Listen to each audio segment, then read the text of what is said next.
वैसे तो हिंदू त्योहारों का अपना अलग ही महत्व होता है। प्रत्येक त्योहार के मनाने के पीछे कोई न कोई एक वजह होती है। यह अत्यंत आवश्यक है कि हम त्योहार मनाते वक्त उनके महत्व को समझें और उनसे जुड़ी जानकारियां प्राप्त करें।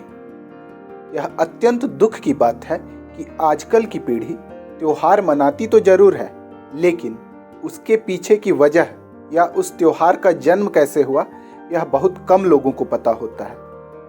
वैसे तो हम सब जानते हैं कि दिवाली, होली, गणेशोत्सव यह सारे त्योहार हम क्यों मनाते हैं। क्या हम यह जानते हैं कि कुछ त्योहार फसल उत्सव के रूप में मनाए जाते हैं, जैसे मकर संक्रांति, लोहड़ी, बसंत पंचमी, वैशाखी।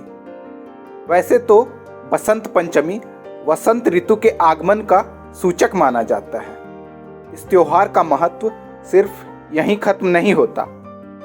आप यह तो जानते होंगे कि हमारे देवी देवता किसी न किसी वस्तु विशेष के प्रतीक हैं। उसी प्रकार माता सरस्वती को विद्या और ज्ञान की देवी माना जाता है। वसंत ऋतु के 5वें दिन माता सरस्वती की पूजा की जाती है। लेकिन आप सोच रहे होंगे कि ऐसा क्यों किया जाता है। ऐसा क्या हुआ था कि वसंत ऋतु के 5वें दिन हम माता सरस्वती की पूजा करते हैं। कहानियों में ऐसा माना जाता है कि वसंत ऋतु के 5वें दिन माता दुर्गा ने माता सरस्वती को जन्म दिया था। वैसे तो वसंत पंचमी को सरस्वती पूजा भी कहा जाता है।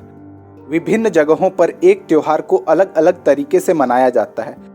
त्योहारों, रंगों और मेलों का देश होने के नाते भारत में अपनी अपनी संस्कृति और परंपरा के मुताबिक कई त्योहारों को मनाया जाता है। वहीं इन त्योहारों को मनाने के पीछे कई पौराणिक कथाएं और धार्मिक मान्यताएं भी जुड़ी हुई है। इन त्योहारों का उत्सव लोग अपने अपने तरीकों से मनाते हैं। ग्रामीण समाज के लिए यह त्योहार एक अलग ही महत्व रखता है। 6 महीने के अंतराल पर वसंत ऋतु में फसल के लिए बुआई का काम इसी दिन शुरू किया जाता है।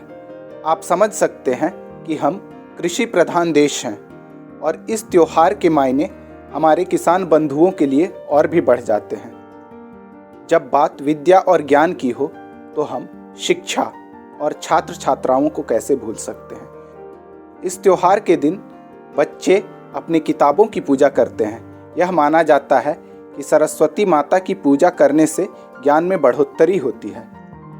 ऐसा माना जाता है कि माता सरस्वती का पसंदीदा रंग पीला है, इसलिए हम उनकी पूजा पीले रंग के फूल से करते हैं और प्रसाद में पीले रंग का भोग चढ़ाया जाता है। कई लोग इस त्योहार के दिन दान भी करते हैं। माना जाता है कि इस दिन दान करने से पुण्य की प्राप्ति होती है।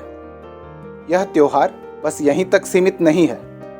हम तो होली और होलिका दहन की तैयारियों में भी लग जाते हैं। आप सोच रहे होंगे कि ऐसा क्यों?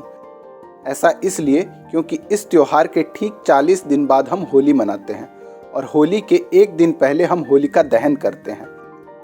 यह कोई संयोग की बात नहीं है। होली के आसपास किसान अपने फसल के पकने की राह देखते हैं और होली के बाद जब वैशाखी आती है तब फसल की कटाई का उत्सव मनाया जाता है। अब आप समझ सकते हैं कि बसंत पंचमी का कितना महत्व है। यही नहीं, भारत देश के कई भागों में तो सरस्वती माता की मूर्ति स्थापित की जाती है और बसंत पंचमी के दिन माता की पूजा करके विसर्जन किया जाता है। पश्चिम बंगाल में इसका चलन है।